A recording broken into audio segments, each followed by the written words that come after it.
Olá pessoal, meu nome é Leandro Lopes, professor de Teologia, onde nós estamos falando, conversando, aprendendo aqui sobre a língua e cultura hebraica 1. E hoje nós vamos falar, pessoal, um pouquinho aqui dos reinos helenísticos.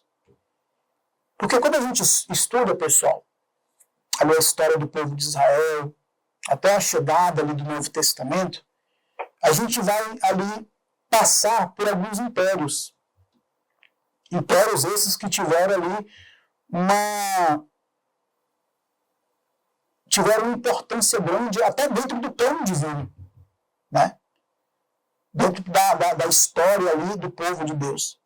Então veja, esses reinos helenísticos, pessoal, a gente pode pegar, por exemplo, ali a história de Alexandre o Grande, né? O famoso guerreiro. Então veja, Alexandre tinha aqui uma característica de Alexandre, é que ele tinha a agressividade e o gênio militar de seu pai, né? Filipe, da Macedônia. Então veja, o Império de Alexandre, pessoal, não sobreviveu à sua morte. Não deixou herdeiros capazes de governá-lo e finalmente foi dividido entre seus generais. Essa história aqui, pessoal, mostra que o Império ali de Alexandre foi muito poderoso, né? Foi uma espécie ali de ouro compressor, que onde passava, né, foi conquistando e tudo mais. Então teve todo o seu poderio. Só que Alexandre ele morre, pessoal, de maneira muito precoce, por cerca de 32, 33 anos ali. E que até é um mistério até hoje, ninguém sabe de fato do que ele morreu. Alguns entendem que ele foi envenenado, outros entendem que foi em outra situação. Mas o fato é que não sobreviveu, né? O Império de Alexandre não sobreviveu à sua morte. E por conta disso ele foi dividido entre os seus generais, né? Então veja,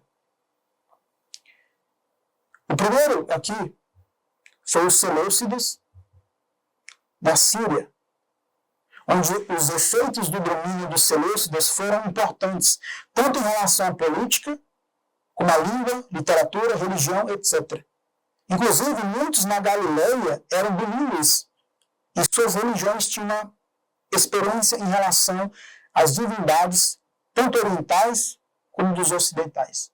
Então veja, os Seleucidas, que foi esse grupo aqui, um daqueles que acabou ali pegando, digamos assim, uma parte, né, do império ali, que foi dividido, ele teve essa grande influência, tanto política, da literatura, da língua, da religião, e que muitos na Galileia, nos dias de Jesus ali, eram bilíngues, né? O outro povo aqui, o outro ponto, é os Ptolomeus do Egito. Porque, o que ocorre, pessoal? Depois da divisão do Império de Alexandre, depois da morte dele, o local ali de domínio dos Seleucidas foi na Síria. Já os Ptolomeus já foi no Egito, né? Houve entre os Ptolomeus e os Seleucidas grande rivalidade, diz a história, que deu origem a várias guerras. O ponto importante é que os Ptolomeus, pessoal, foram benevolentes. A história mostra, pessoal, que os Ptolomeus eles foram benevolentes aos judeus ali que residiam ali no Egito. Tanto é que Ptolomeu II, ele acaba ali solicitando ali, tudo entende que era um homem que era culto, de literatura, e ele manda ali construir uma grande biblioteca ali no Egito, né? Por isso que o Egito ele foi poderoso não somente politicamente, mas também culturalmente, né? Então vejam, um ponto importante é que os Ptolomeus eles foram benevolentes ao povo de Deus. Digamos assim, a comunidade judaica, né? Então veja, exemplo, foram traduzidos para gregos as escrituras judaicas sob o reinado de Ptolomeu Filadelfo, 285 a 246 a.C. Então veja, o grego, o hebraico, ele foi traduzido para o grego ali, justamente por conta dos judeus que residiam ali no Egito. Então foi traduzido. Então veja, e sua tradução ficou conhecida como Septuaginta. e tornou-se a Bíblia popular dos judeus da dispersão, ou seja, da dispensação. E foi geralmente usada pelos escritores do Novo Testamento. Então, essa Septuaginta, pessoal, ela é muito importante porque ela foi uma tradução, né, do hebraico para o grego, especialmente para os judeus que residiam ali no Egito. Como eu falei agora há pouco, os ptolomeus eles foram benevolentes, né, ao povo judeu que morava ali, que residia ali.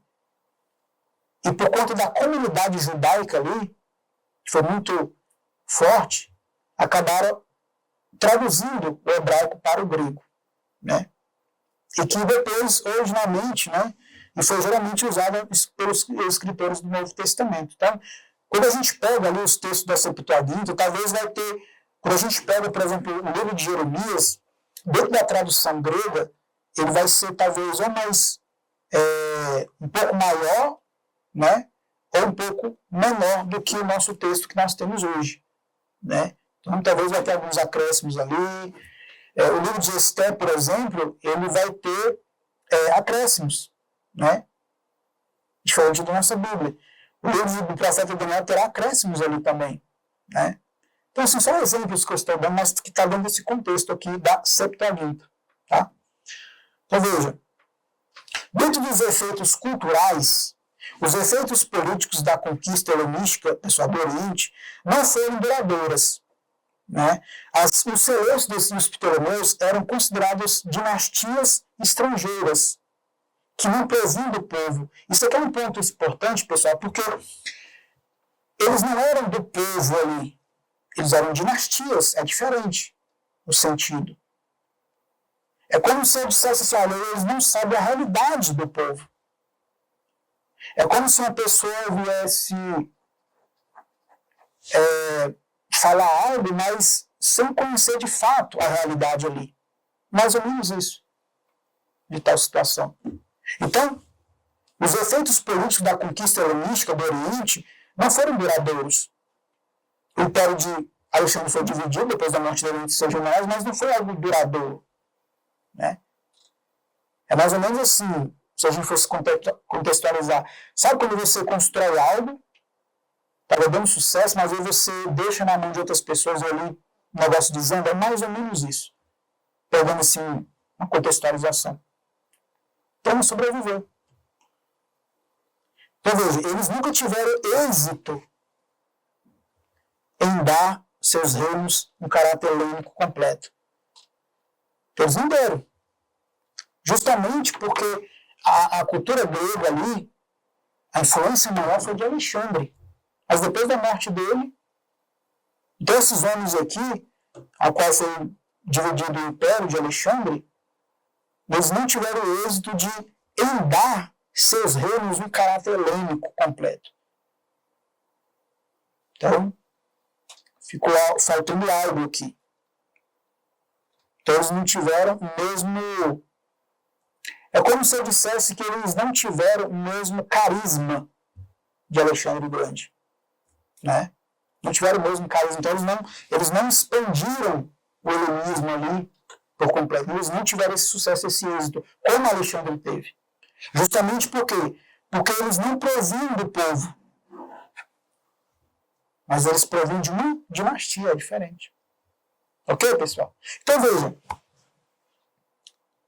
A gente viu aqui que esses reinos helenísticos, talvez aqui fica aquela... O que tem a ver, né, com a língua e cultura hebraica? Tem a ver, pessoal, porque dentro de um estudo sério da língua e cultura hebraica, acaba entrando aqui esses reinos aqui. Esses reinos que influenciaram a cultura. Por isso que fala língua e cultura hebraica. Foram reinos que influenciaram tanto a língua como a cultura. E Alexandre o Grande, o império ali, helenístico, foi um dos maiores importantes do mundo. Por isso que a gente conhece aquela famosa expressão greco-romana. Por quê? Porque Roma acaba adotando a cultura romana. Tanto é que algumas divindades da Grécia Antiga, quando Roma adota ali, acaba só mudando o nome. Por exemplo, Poseidon, que para os gregos ali era o deus dos mares, considerado o deus do mar, em Roma ele era Netuno, né? Só um exemplo.